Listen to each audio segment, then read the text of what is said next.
and 3/10 minus 1 and 8/10.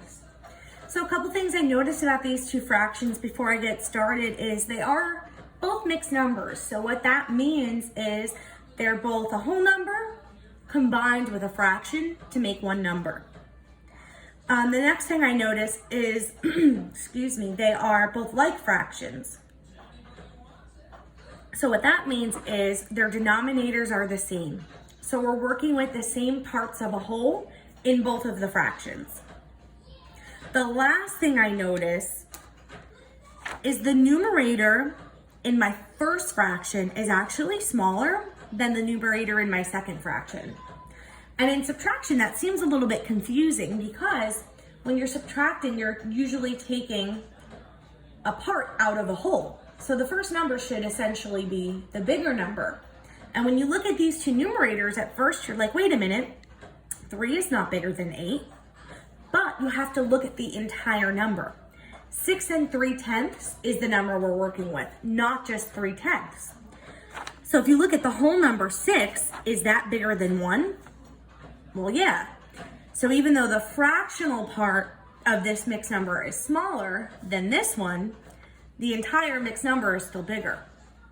Well, then how can we subtract these two numbers? Well, we're gonna do what we usually do in subtraction when we're trying to take from a smaller number. We have to borrow, or as the book calls it, decomposing. So what we're gonna do is we're gonna look to our whole number and we're gonna take from our whole number and put it into our numerator so we have enough to subtract 8. So I'm gonna show you how I would do that with a model. So I have 6 holes, so I'm gonna start by drawing 6 of something. So I'm gonna just use rectangles. So I'm gonna draw 6 rectangles.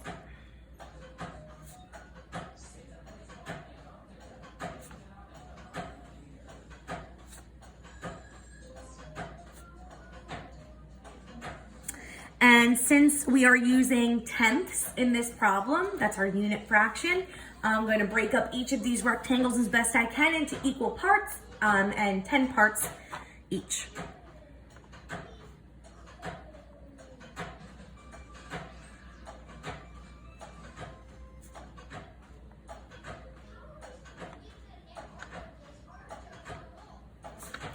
And I know they're not perfect, but I'm drawing a model to help me visualize the problem.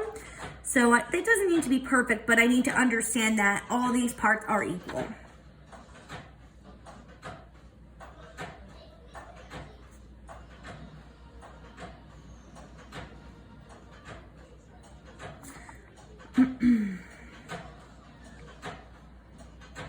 Okay, so I have 6 holes. And I'm going to shade them in to show that that's representing my whole number. So 1 hole, or 10 out of 10. Another hole, 10 out of 10. Another hole, 10 out of 10.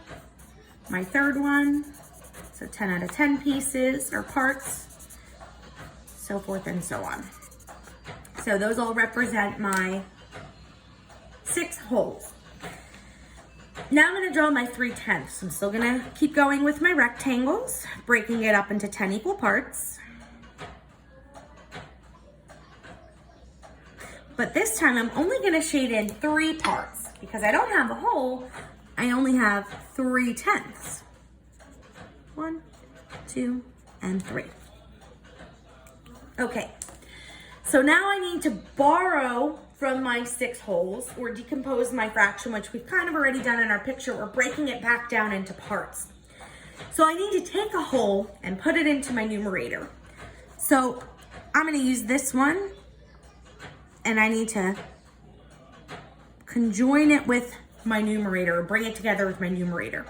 So when I do that, when I take away from my whole, I'm left with 1, 2, 3, 4, 5 holes. My fraction's always out of 10. That's my denominator that I'm using.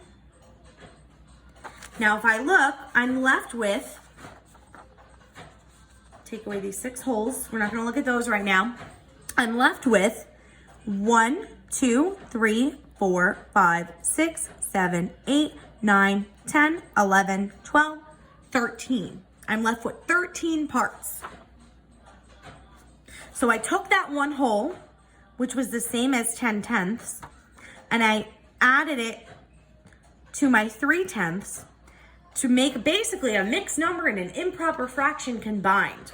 So now what you notice, instead of working with 6 3/10, now I'm working with 5 13/10. Can I subtract 13 and 8? Yeah, I can. So I'm gonna start with my whole numbers though. I like to do that part first. So now I have 5 instead of 6, minus 1, which gives me 4. And now my numerators are 13 and 8. 13 minus 8 gives me 5. And my numerator will always stay 10.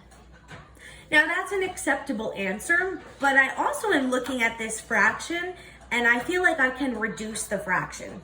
Rule of thumb is whenever you are working with fractions and you have an answer, I suggest simplifying your fraction and reducing as much as you can. So I know 5 and 10 both have common factors, and their greatest common factor is 5, meaning I can divide 5 by 5 and I can divide 10 by 5. So I'm gonna do that.